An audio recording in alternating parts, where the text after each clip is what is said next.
మంగళగిరిలో దారుణం చోటు చేసుకుంది. జులాయిగా తిరుగుతున్న మైనర్ నిర్లక్ష్యం ఒక నిండు ప్రాణం బలి తీసుకోవడమే కాకుండా ఒక తల్లి పేగు బంధాన్ని తెంచేసింది.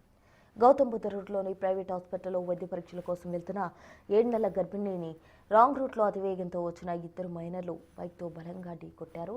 అయితే ఈ ప్రమాదంలో కడుపులోని 7 నెలల శిశువు మృతి చెందగా బాధితురాలు గర్భసంచి కూడా పగిలిపోయినట్టు వైద్యులు నిర్ధారించారు.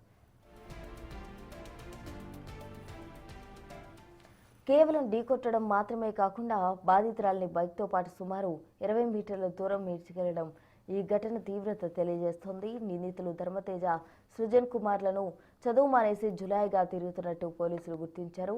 అయితే ఇది కేవలం ప్రమాదమేనా లేక చెరువులోని మెడలోని పుస్తల తాడు లాగే ప్రయత్నంలో జరిగిన దాడి అనే కోణంలో బాధితురాలి తండ్రి అనుమానం వ్యక్తం చేస్తున్నారు. ఆవిడ మా చెల్లి కలిసి చెకప్ కోసం సంవిధ హాస్పిటల్కి తీసుకొస్తే ఆ బైక్ వాళ్ళు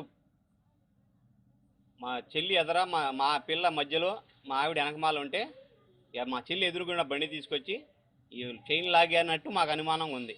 నాకైతే చైన్ లాగి పిల్ల ఒక 20 కిలోమీటర్లు ఈడ్చుకొని కూడా వెళ్ళారు. నాకైతే అనుమానంగా ఉంది. అది కొంచెం పోలీసులు కొంచెం దర్యాప్తు చేసి మాకు న్యాయం చేయాలని కోరుకుంటున్నాం.